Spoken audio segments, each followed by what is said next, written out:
అందుకే నమస్కారం. జమీమా రోడ్డుకు సంబంధించి నేను వీడియో ఇచ్చినప్పుడు కొంతమంది కనీసం వీడియో చూడండి కింద కామెంట్లు భయంకరంగా పెట్టుకుంటూ వచ్చారు. అప్పుడు నాకు అనిపించింది వీళ్ళు మారని చెప్పేసి వీడియో పక్కన పెట్టేశాను. ఇప్పుడు హర్మన్ప్రీత్ కౌర్ తన సిక్, జమీమా ఆమె వచ్చేసి క్రిస్టియన్, తర్వాత దీప్తి శర్మ హిందూ. వీళ్ళ ముగ్గురు గురించి నేను తీసుకున్న రిమైండ్ కూడా ఉన్నారు. దీప్తి శర్మ బొట్టు పెట్టుకుంది, మధ్య మధ్య తన దేవుడిని స్మరించుకుంటుంది. జమీమా ఓపెన్ చెప్పింది జీసస్ నన్ను నడిపిస్తున్నాడని. దెన్ హర్మన్ప్రీత్ కౌర్ మేము గెలవాలి అని చెప్పేసి తన సిక్కు దేవుడిని మనసులో ధ్యానించుకుంటుంది.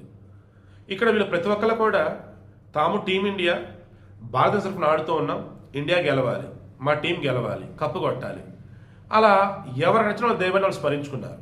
అయితే ఇక్కడ జమీమా చేసే తప్పు నెలను జమీమా తనకు అనిపించింది ఏదైతే చెప్పిందో, మా అమ్మ మా నాన్న మా కోచ్లు అండ్ నా గ్రౌండ్ నా జీసస్ అని ఏదైతే చెప్పిందో అందులో జీసస్ అన్నటువంటి ఆ టర్మ్ తీసుకొని ఆ లైన్స్ తీసుకొని కావాలని కొంతమంది సోషల్ మీడియాలో జీసస్ వల్లే సాధ్యమైంది, జీసస్ వల్ల ఇదంతా అయింది అంటూ హడావుట్ చేస్తున్నది ఏదైతే ఉందో దానివల్ల మిగతా వాళ్ళు పాప అమ్మాయిని టార్గెట్ చేశారు, అన్న మాటలు అనేసారు.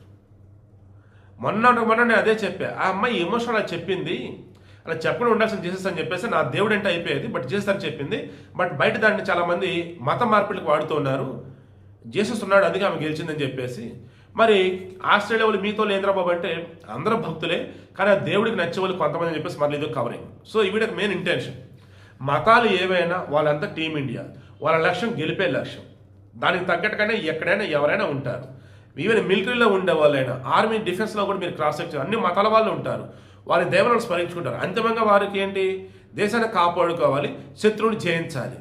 సో మరి పనికి మనల్ని ఎదవల్లారా, చెత్తనా కొడకల్లారా, మీరు ఏ మతస్థులైనా కావచ్చు కాక దేశం తరఫున ఆడుతున్నటువంటి వాళ్ళకి, దేశం తరఫున వచ్చేసి ఎక్కడైనా ఏదైనా ఒక రిప్రజెంట్ చేస్తున్న వారిని కూడా మరి మతంలోకి లాకండి.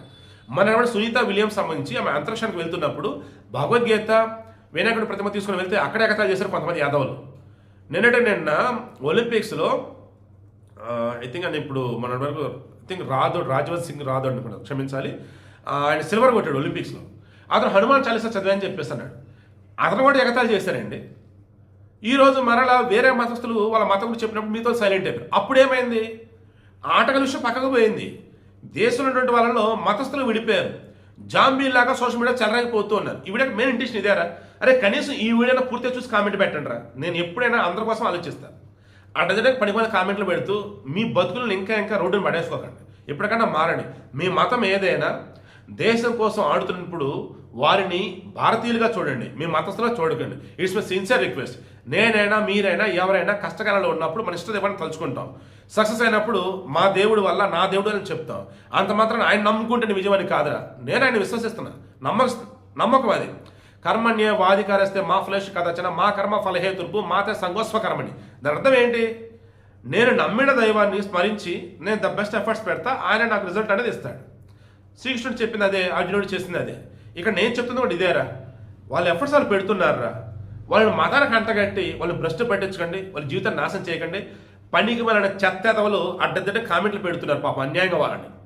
మీ వల్ల వాళ్ళు బలి కాకుండా చూడండి. ఇంకెప్పుడు కూడా దయచేసి మీ యొక్క స్వార్థానికి మత పిచ్చికి వాళ్ళని వాడకండి.